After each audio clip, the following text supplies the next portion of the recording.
Por ejemplo, en el siglo XIX en Inglaterra, Disraeli, el primer ministro conservador, veía que la sociedad estaba dicotomizada por una frontera interna. Decía, hay dos naciones. Y decía, y si seguimos con las dos naciones, vamos a terminar todo como Luis XVI. Lo que tenemos que hacer es crear una nación. ¿Y cuál era el método de crear una nación? Romper la cadena de las equivalencias populares. Ustedes tienen aquí un problema de alojamiento. Bueno, aquí hay una institución del Estado que va a tratar de ese problema. Pero vean que eso se nos concede la buena reina Victoria, que no tiene absolutamente nada que ver con el republicanismo y con los otros contenidos de esa cadena. De esa manera se iba rompiendo la identidad popular global, la dicotomización interna de la sociedad desaparecía y se presentaba el cuerpo social como un vasto continuo en el cual había administración y no política. En el siglo XIX, por ejemplo, Saint-Simon decía que había que pasar del gobierno de los hombres a la administración de las cosas, es decir, el reemplazo de la política por la administración.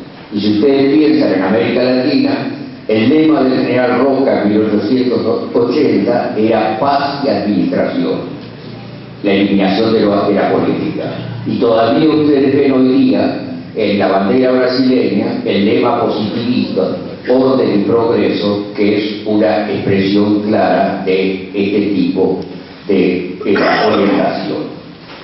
Es decir, que nosotros tenemos aquí una forma de relación entre lo institucional y el momento de la movilización que en proporciones distintas va a caracterizar a todo sistema político.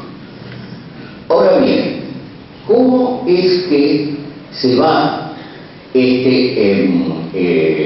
esta, digamos, articulación de lo popular y de lo institucional, cómo que va a operar?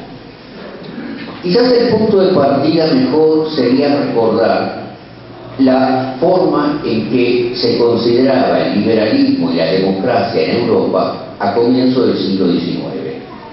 El liberalismo era una forma altamente institucionalizada y era una fórmula política absolutamente respetable.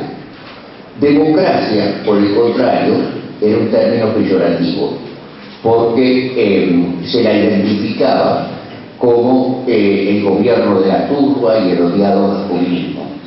Es decir, que el término democracia era tan peyorativo como es el término populista hoy día. Y se necesitó todo el largo proceso de barricadas, de revoluciones y reacciones del siglo XIX para que se empezara a constituir una articulación relativamente estable entre estos dos elementos. De modo que finalmente hoy día hablamos de liberal democrático como si fuera un conjunto inescindible, que en realidad se escinde históricamente en varias situaciones. Ahora, yo diría que si pensamos en los sistemas políticos latinoamericanos, vamos a ver que esa articulación estable entre liberalismo y democracia nunca se dio. Nosotros tuvimos regímenes liberales, acerca de los cuales voy a decir algo en un momento después, que se constituyeron en la segunda mitad del siglo XIX, en la mayor parte de los países latinoamericanos.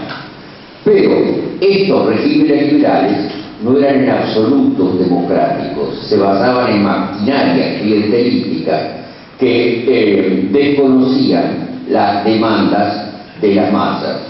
De modo que cuando se produce la expansión de las clases medias y los sectores populares a comienzos del siglo XX, estas demandas no podían ser absorbidas por los sistemas liberal-oligárquicos y tenían que expresarse a través de fórmulas que eran muy distintas y que en general eran iliberales. las dictaduras militares nacionalistas, no las que vinieron después, las dictaduras nacional populares que se van generando en este periodo, empiezan a expresar este ascenso de las masas a través de formas que eran claramente no liberales y en muchos casos antiliberales. Piensen ustedes en el Estado Novo con Vargas en Brasil, piensen en el MNR en Bolivia, piensen en el peronismo en Argentina, piensen en el primer ibanismo en Chile y lo que hubiera sido probablemente la política del gaitanismo si Gaetano hubiera sido asesinado. Es decir, que se da un hiato fundamental entre lo democrático y lo liberal, entre lo nacional popular y las formas liberales del Estado. Y yo diría que ha sido solamente en los últimos 20 años, en la mayor parte de América Latina, en que se da una confluencia entre las dos tradiciones, la liberal democrática y la nacional popular, simplemente porque hemos pasado por dictaduras militares brutales que han golpeado igualmente las dos tradiciones y han creado las bases para una confluencia entre ambas. Hoy no hay regímenes nacional populares en América Latina que pongan drásticamente en cuestión las formas liberal democráticas del Estado. La gente habla hipócritamente acerca de las tendencias autoritarias de los regímenes populares latinoamericanos. Bueno, yo diría que si ha habido una amenaza a la democracia en América Latina, esa amenaza no ha venido del populismo, ha venido del miedo.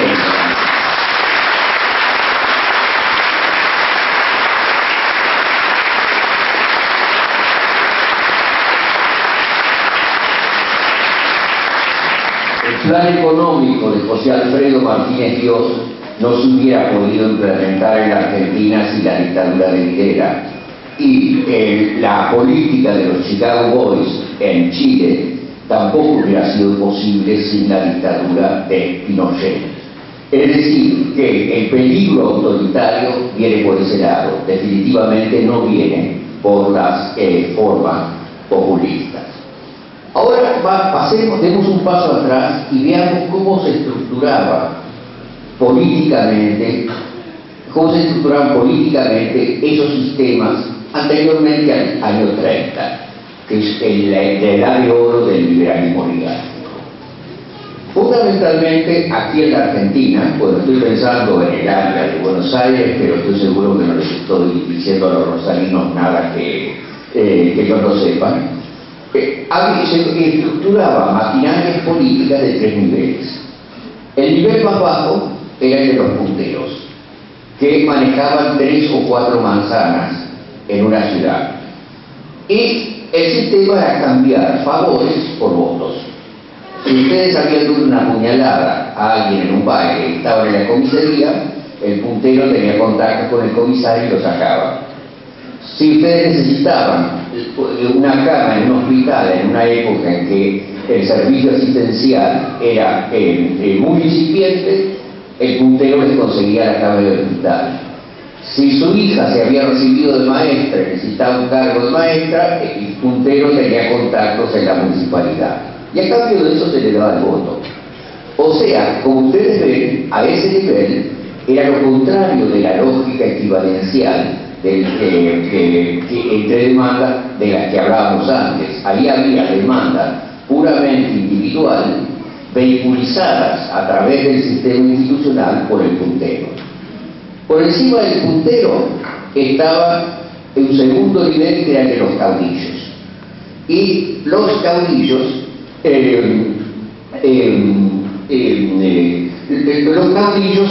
manejaban todo un barrio, es decir, que una serie de punteros aparecían sometidos al caudillo. El caudillo tenía un poder político enorme, pero jamás se presentaba como candidato.